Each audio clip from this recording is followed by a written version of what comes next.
Wazazi wengi tunajisahau sana hapa.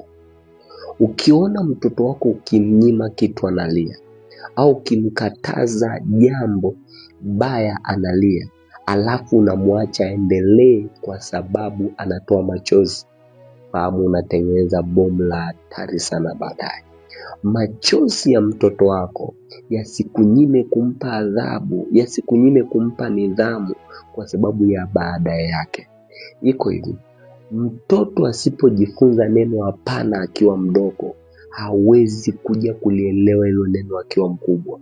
Zaidi sana atakuja kuwa tatizo kwenye jamii. Hilo bomu mzazi unalolitengeneza leo halitakuja kutesa tu kanisa au jamii au shule huko, atatesa walimu tu, fahamu itakuja kukutesa na wewe baadaye. Kwa ushauri wangu, ni bora mtoto aliye leo kwa kukatazwa baadhi ya vitu au kunyimwa baadhi ya vitu akiwa mdogo, kuliko wewe uje ulie na kuteseka baadaye uzeeni kwa kukosa amani kisa tabia zisizofaa za mtoto ambazo ungeweza kuzijenga. Mtoto mleavyo ndivyo akuavyo. Le mtoto katika njia impasayo, naye hataiacha hata atakapokuwa mzee. Unamleaje mwanao?